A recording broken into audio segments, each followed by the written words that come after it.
As a kid, I thought friends just came with a copy of Mario Kart Wii. I mean, how else do you explain that everyone you know owns Mario Kart Wii? Hell, even I, someone who only owned 2 first-party Nintendo games including Mario Kart Wii, had 2 copies of the game. Yes, every other game I owned was a terrible licensed kids game, or Call of Duty Black Ops for some reason. But at the time, Mario Kart Wii was by far the best-selling Mario Kart, having more than 3 times as many sales as Mario Kart 64, the next highest-selling home console game, and has since only been outsold by Mario Kart 8 Deluxe, which has had nearly twice the lifespan on a handheld console where it's realistic that one family will buy multiple copies, even if it's not quite as likely as the Game Boy or DS. But despite that, I feel like you don't see people look back as fondly at Mario Kart Wii as you do with the other games like Double Dash or 64. Honestly, I don't get it. Maybe it's just because everyone on the internet is old and actually played Super Mario Kart, 64 and Double Dash? Or maybe Mario Kart Wii just isn't as good as I remember. Nah, that can't be it. Everyone else is wrong and Mario Kart Wii is the best one. So you boot up Mario Kart Wii for the first time. Pick your driver. I chose Luigi because I just can't live up to the pressure of being Mario. You load into your first race, and when things are going well. But then, race number 2 starts, and some stupid bullshit happens. But that's okay. We can come back from this. And then it happens again, and again, and again, until you lose the Grand Prix to a stupid monkey. This is the moment you remember you are playing Mario Kart. Yet this game is still insanely fun, and why is that? Well, it's all down to Mario Kart Wii's defining feature, the motion controls. These blew my mind as a kid. I mean, look, fake driving is like real driving. The thing I wanted to do most of all when I was a kid was drive a car, but for some reason my parents wouldn't let me. So Mario Kart Wii was awesome because it was the closest thing I could get to experiencing the real thing. Early Wii game motion controls can be super hit or miss, so luckily, they work pretty well here. Everything is tight and responsive. I suppose since the game doesn't require precise or complicated movements, there isn't exactly much to go wrong. After all, how do you fuck up tilting the controller left and right? We all know you are leaning to steer faster in every other Mario Kart anyway, so you may as well base your entire game around it. But if motion controls aren't your thing, you can always use the Wiimote and Nunchuck combo, and honestly, I don't know anyone who actually plays like this. It sits somewhere between a conventional controller and motion controls and just takes the worst of both worlds. There is no reason to choose this setup. Now, if you want to be a real pro, you gotta bust out one of these. Yes lads, it's the Wii Wheel. With the power of a hunk of plastic, your Wii Remote is now capable of controlling a 2-ton death machine. I get that it's just a plastic shell for the Wiimote and doesn't actually do anything, but still, it just feels right. Fighting over who got to use the Wii Wheel destroyed so many friendships, because who actually owned 4 of these things? Drifting in Mario Kart Wii is one of the best feelings of all time. It feels so satisfying when you get the yellow perfect speed boost. Drifting really separates the winners from the fucking bitches. And if you use the automatic mode, I'm about 75% sure that is legally classified as a war crime. How could you give up extra speed and actually being able to go around corners unless you're some kind of masochist? Drifting is also where all the skill in this game comes from. Sure, you could say you need to have perfect item usage and follow the racing lines, but we all know you're talking out your ass, and that the items are just far too random. Maybe it makes a difference at tournament level, but if you're just playing with the lads, it's all about the drifting. And luck. Yeah, it's mostly just luck. The item selection is fairly standard here, but somewhat lacking. I'll have to give 1 point to the Double Dash fans. I wish that Mario Kart Wii kept the character-specific items. Yeah, sure, there are a few more characters than Double Dash, but it's not that hard to just have character pairs share items. The Marios have a fireball, the Kongs have something banana-related. The unique items add that extra level of strategy to selecting a character, and it kinda sucks that it's not here. The power-ups actually added to the game aren't even that good. The Thundercloud is just insanely annoying, the Power Block is super easy to avoid, and the Giant Shroom is literally just a reskin superstar. The items in Mario Kart Wii aren't bad, they just aren't great either and don't stand out from the other games. Also, the battle mode sucks. Only 2 modes and not even Bomb Blast. I'm not really a battle mode fan and the only mode I actually like is Bomb Blast, but it's not here, so Terrible battle mode, 0 out of 10. Balloon Battle kind of just consists of driving around in circles, collecting item boxes, and using them the instant you get them. I just spent most of the game drifting around in a big circle and still won, top of the team. Am I good or what? Coin Runners is slightly better because there is a little less aimlessly running around until you find an enemy to shoot, but it's not that much better. The battle mode just feels kind of like an afterthought, which it probably was. Mario Kart is all about the racing after all. But still, a good battle mode is chaotic and intense, but I just don't feel like either game mode really lives up to that. Also, both the modes are timer only, which is fucking dumb. I guess it kind of makes sense for Coin Runners, but at least let Balloon Battle be a deathmatch or something. Yeah, a Mario game with Team Deathmatch, that'd be hilarious. But you know what would be even funnier? If they let a gorilla get a driver's license.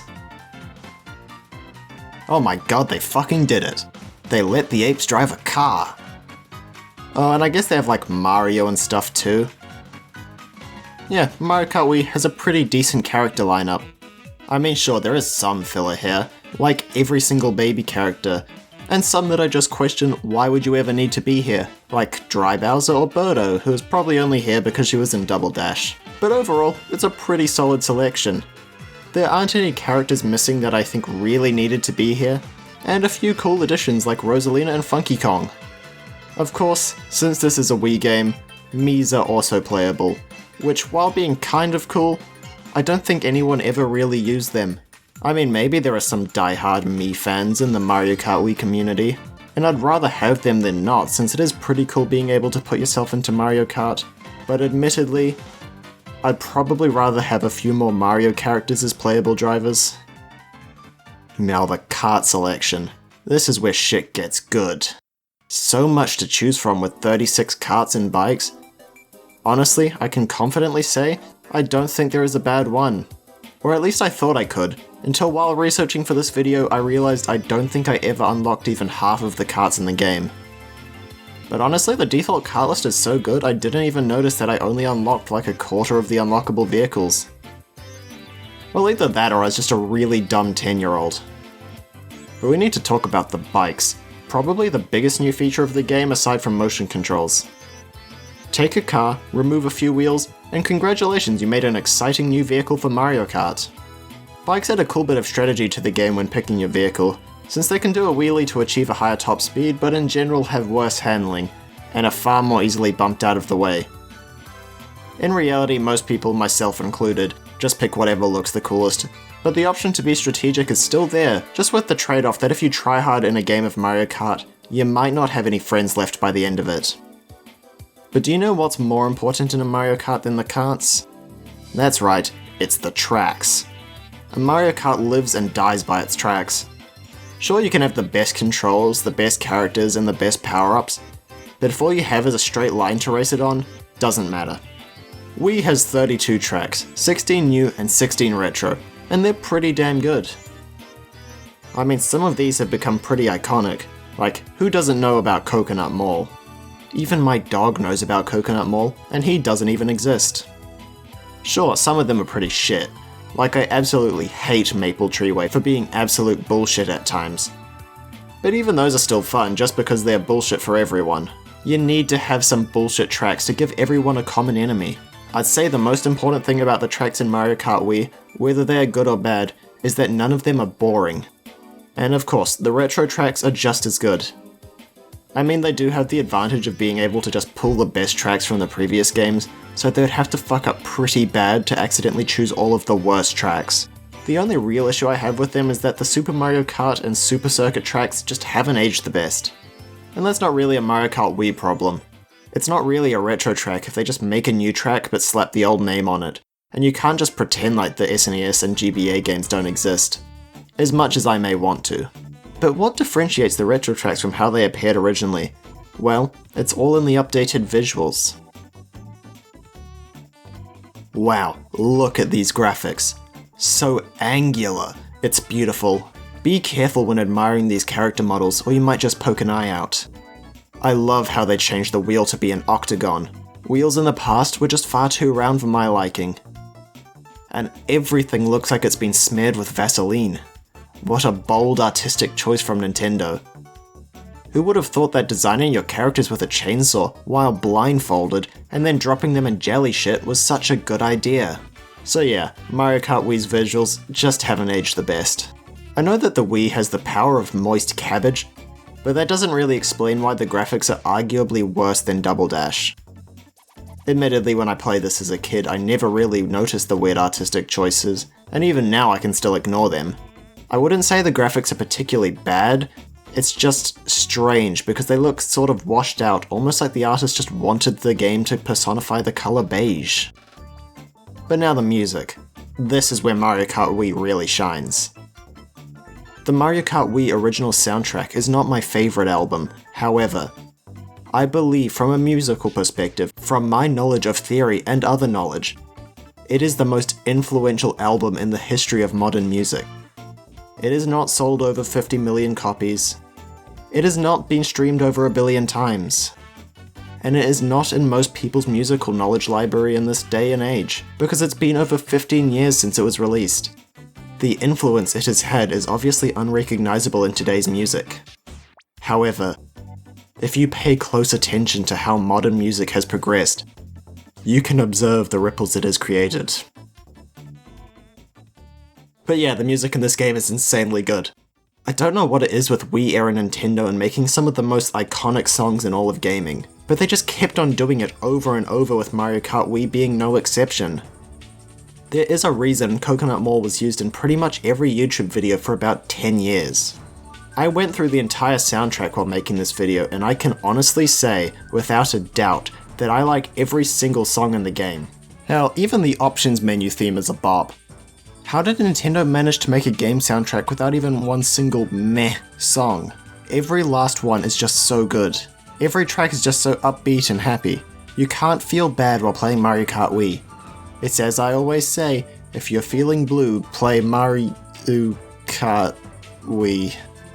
Yeah, I think I need to work on that phrase. Now I could go on and on about how good the Mario Kart soundtrack is for hours, but I'll just spend 30 minutes repeating that it's good, and then probably go on some insane rant about how I hate pet sounds, because I don't understand music theory, and the extent of how I decide whether a song is good or not is whether the funny sounds pass the vibe check. So in that case, I suppose I should wrap things up. Mario Kart Wii is probably not the best Mario Kart, but it's the one I played as a kid, and I will always have fond memories of it. Maybe it's just the nostalgia talking, but I don't think any other Mario Kart has quite as much charm as Wii does. Sure, it may not have anything that stands out far beyond the other games with its lackluster power-ups and Vaseline-smeared graphics, but when you are a car-obsessed 10-year-old playing the game that is the closest you can really get to real driving, suddenly, that doesn't matter quite so much.